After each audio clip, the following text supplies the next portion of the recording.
प्रभु तेरी वाणी जीवन की रोटी, नैनों की ज्योति अंधेरा मिटाती।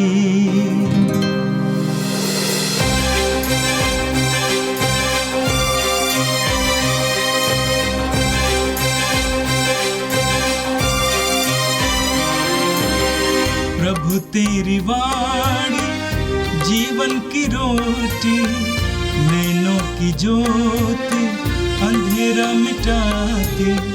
प्रभु तेरी वाणी जीवन की रोटी, नैनों की ज्योति अंधेरा मिटाती। वाणी वाणी वाणी वाणी वाणी पवित्र है, शाश्वत है, जीवन का मन्ना है। 20 मार्च बृहस्पतिवार। पहला पाठ नबी यिर्मयाह का ग्रंथ, अध्याय 17, पद संख्याएं 5 से 10 तक। प्रभु यह कहता है, धिक्कार उस मनुष्य को जो मनुष्य पर भरोसा रखता है, जो निरे मनुष्य का सहारा लेता है और जिसका हृदय प्रभु से विमुख हो जाता है। वह मरुभूमि के पौधे के सदृश है, जो कभी अच्छे दिन नहीं देखता। वह मरुभूमि के उत्तप्त स्थानों में नूनखरी और निर्जन धरती पर रहता है। धन्य है वह मनुष्य जो प्रभु पर भरोसा रखता है, जो प्रभु का सहारा लेता है।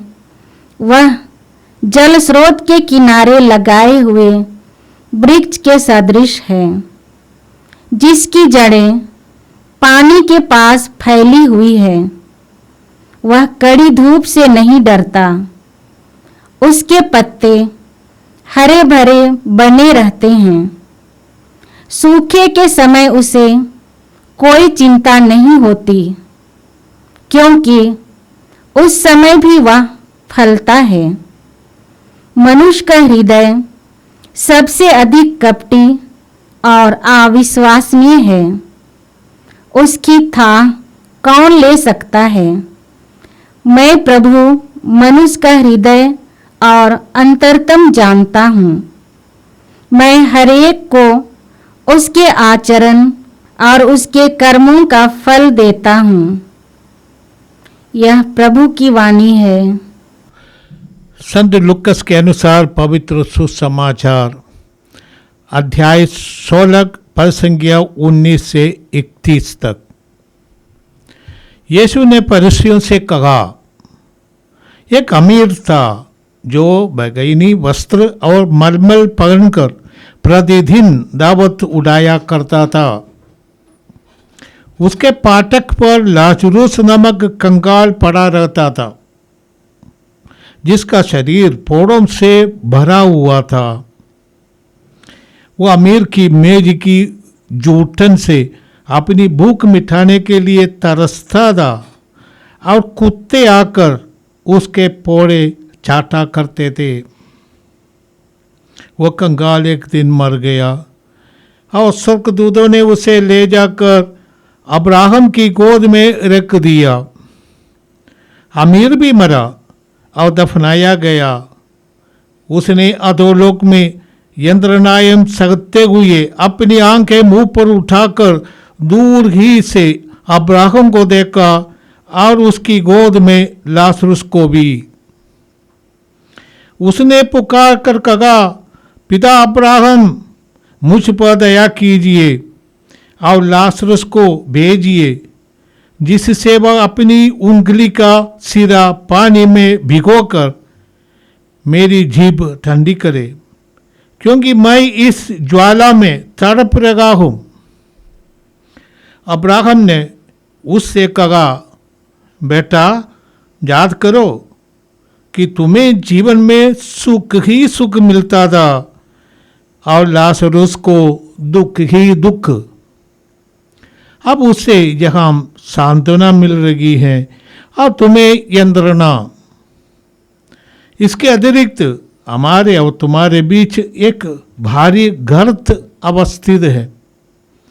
इसीलिए यदि कोई तुम्हारे पास जाना भी चाहे तो वह नहीं जा सकता, और कोई भी वहां से इस पार नहीं आ सकता।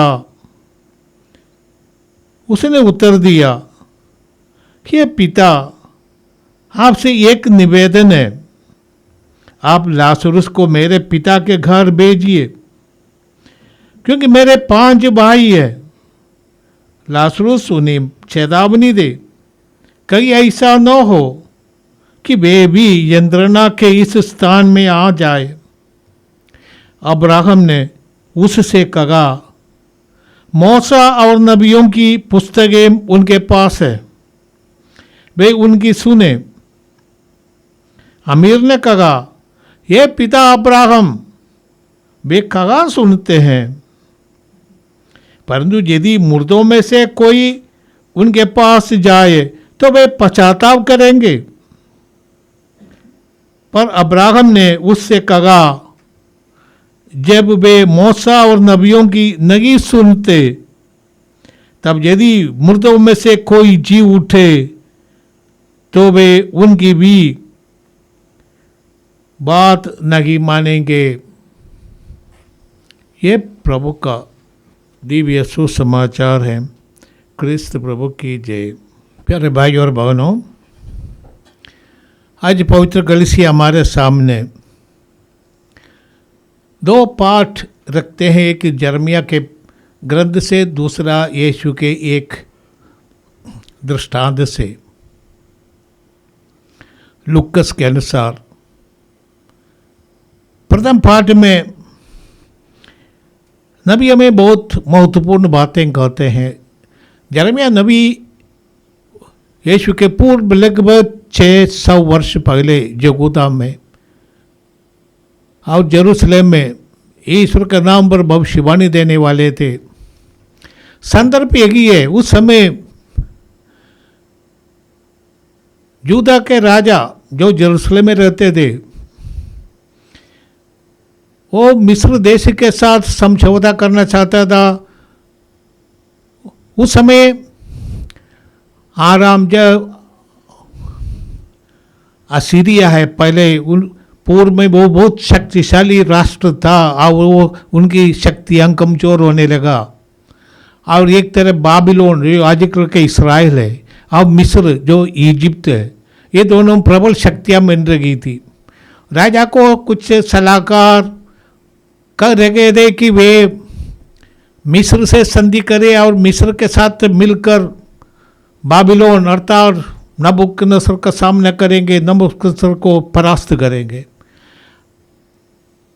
नबूकदनेस्सर नहीं चाहते थे कि यहूदा मिस्र के साथ जुड़ जाए। नबूकदनेस्सर कई बार आक्रमण भी कर दिया था, परंतु जो सलाहकार राजा को कर रहे थे वे उनको विनाश की ओर ला जा रखा था। यिर्मयाह कह रहे थे, तुम अपने ईश्वर पर भरोसा रखो, तुम्हारा ईश्वर तुम्हारा साथ रहेगा। यदि तुम मनुष्य की बुद्धि के अनुसार काम करने चलेगा तो बेकार होगा। आज के पाठ के शुरू में जो आज हमने नहीं पढ़ा, अध्याय 17 पद संख्या 1 में ईश्वर की वाणी कहते हैं। यिर्मयाह नबी ईश्वर की ओर से यहूदियों को याद दिलाते हैं कि उनका पाप इतना भयानक है। उस पापों को यदि लिखना है अक्षरों की स्थायी रूप से और गहराई से अंकित करने के लिए, इन पापों को हीरे की नोक वाला लोहे की लेकिनी से पत्थर पर लिखना चाहिए, ताकि सदा बने रहे, याद रखे। तुम्हारे एक ही दशा है। ऐसी बातों को ईश्वर ने पत्थर पर लिख दिया था, जैसे यहूदियों को ईश्वर ने 10 आज्ञाएं दी हैं। यूदा का पाप इतना भयंकर हो गया, विनाश आने वाला है। इसलिए नबी यिर्मयाह उनको याद दिलाते हैं कि तुम मनुष्य की बुद्धि पर विनाश आने वाला है। इसलिए यिर्मयाह लोगों को जागृत करते हैं, चेतावनी देते हैं कि मनुष्य की बुद्धि पर भरोसा मत रखना, ईश्वर पर भरोसा रखो। धिक्कार और मनुष्य को जो मनुष्य पर भरोसा रखता है। हम साधारण हम इस दुनिया में रहते हैं, हम ताकत वालों पर भरोसा रखना चाहते हैं, परंतु ताकत वाले का ताकत आज है कल नहीं होगा, मिट जाएगा। कोई भी ऐसा राष्ट्र नहीं जो सदा बने रहते हैं। इसलिए नबी कहते हैं तुम्हारा मन ईश्वर पर लगे रखना और उनकी आज्ञाओं के अनुसार जाना। जो ईश्वर पर भरोसा रखता है वो नदी के किनारे लगाए गए पेड़ों के जैसा है, सदा हरा भरा रहेगा। पर जो मनुष्य की बुद्धि पर काम करता है उसकी दशा मरुभूमि में के पौधे के जैसे होगा। वो बिना पानी का वो जल्दी सूख जाता है, वो अच्छे दिन नहीं देखता। हम जानते हैं मरुभूमि माने रेगिस्तान, वहाँ पर कोई पेड़ पौधा उगते नहीं, उगता है तो जल्दी सूख जाता है, वो जलाने के लिए लोग ले जा सकते हैं। धर्म ग्रंथ कहते का मनुष्य हृदय सबसे अधिक कपटी और अविश्वसनीय है। विशेष करके जो डिप्लोमेसी करते हैं, राजनीति में बहुत डिप्लोमेसी करने वाले हैं। आज आपके साथ रहेंगे, दूसरे दिन आपको गिरा देते हैं। हम दल बदलुओं के बारे में जानते हैं। राजनीति करने वाले जो अधिकांश लोग जो बोलते हैं उसके अनुसार आचरण नहीं करते। जर्मिया के जमाने में भी ऐसे थे। इसलिए जर्मिया कहते हैं आप वैसे लोगों पर भरोसा मत रखना, प्रभु ही इंसान का दिल को जानता है। जब सामुएल एक नया राजा का अभिषेक करना चाहते थे, वो गए थे जैसे के घर और जैसे के 7 पुत्रों को जैसे इन्हें प्रस्तुत किया, परंतु अंदर से आत्मा ने सामुएल से कहा ये नहीं है, एक दूसरा है, उनका छोटा बेटा, उनको बुलाओ। प्रभु ने उनको चुना है।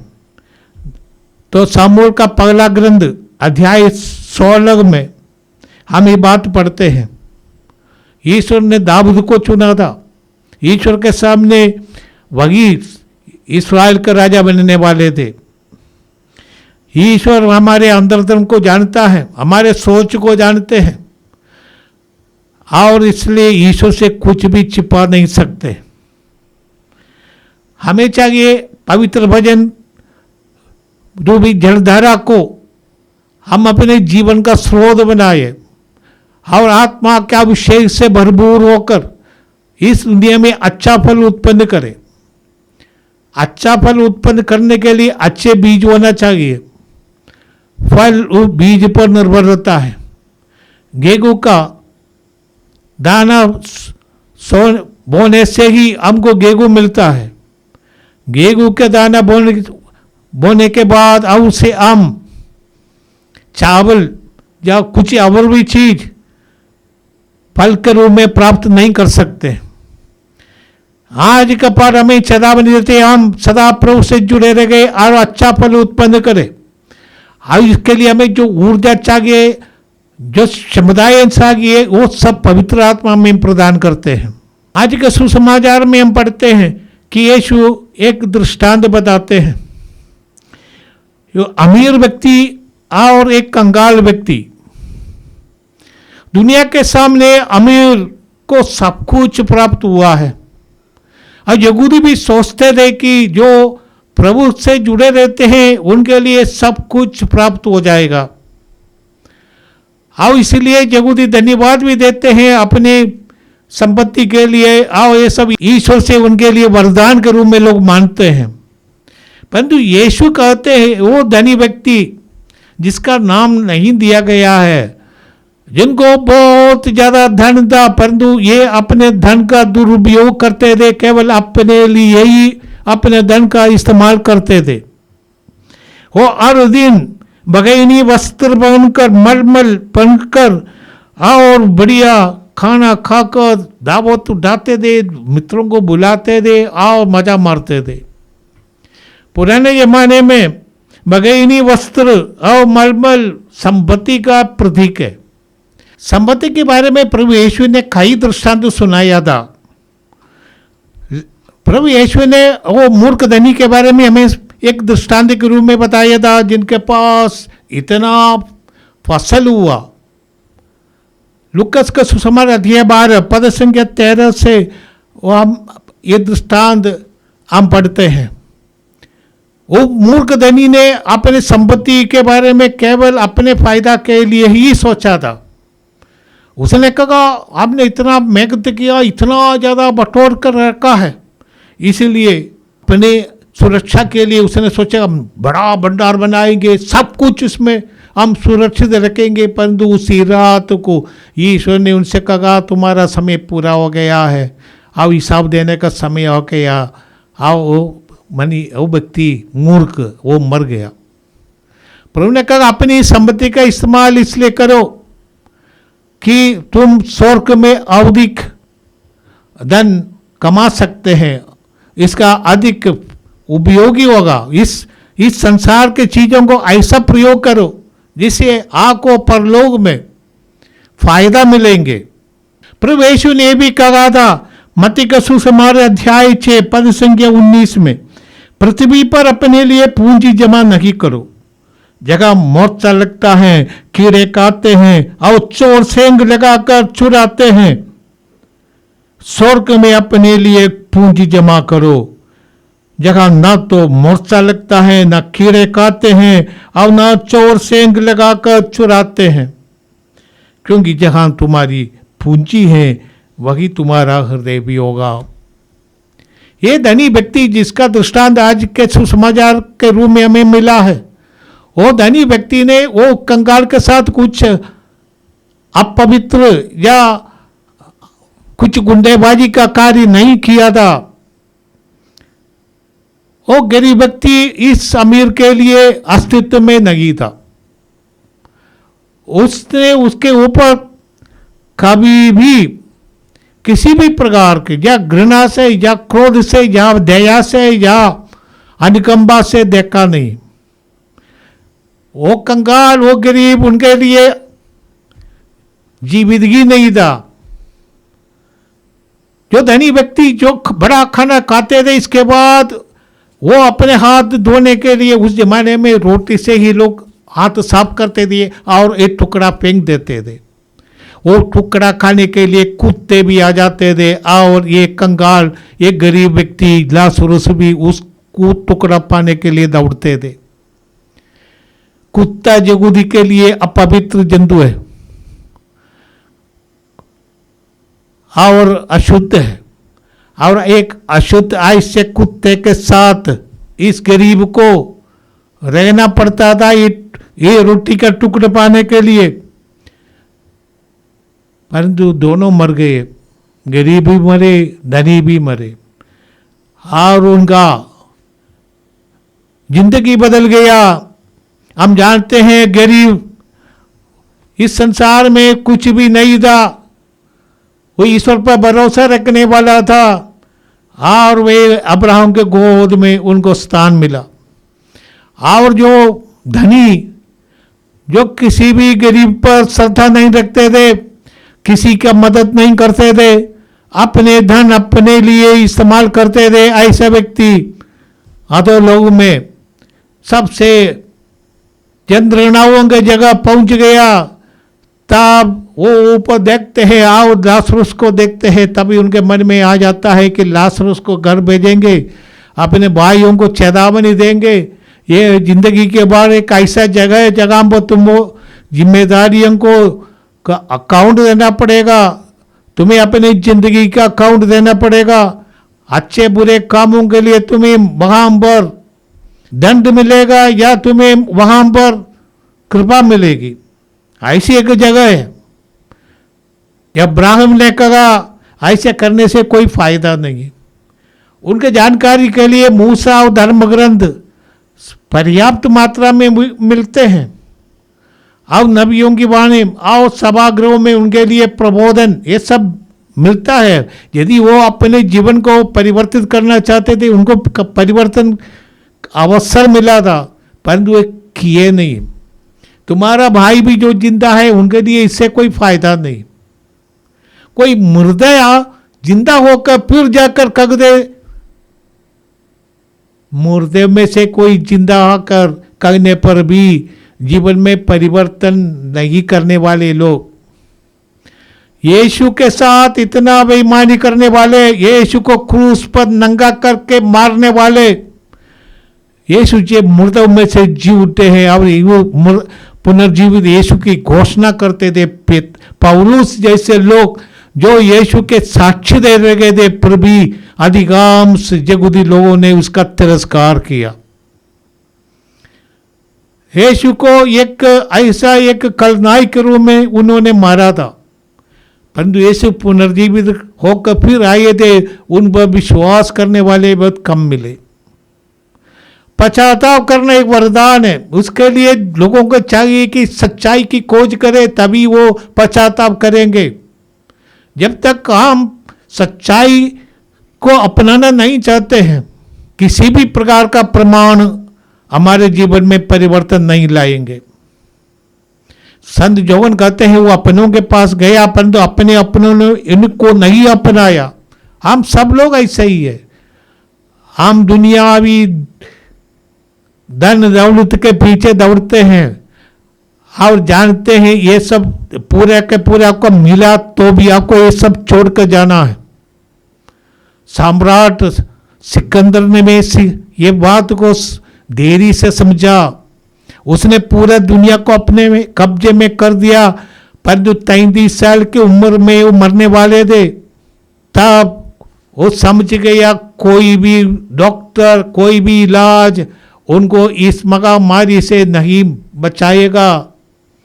उसने अपने सेनापतियों से कहा जब मैं मर रहा हूं तब मेरी लाश डॉक्टर लोग बयान करे, दफनाने के लिए ले जाएंगे, जलाने के लिए ले जाएंगे, डॉक्टर उसको बयान करके जाए और मेरे दोनों हाथ बाहर करके रखे ताकि लोग ले, मैं कुछ लेकर आया नहीं, मैं खाली हाथ आया था, खाली हाथ जा रहा हूं।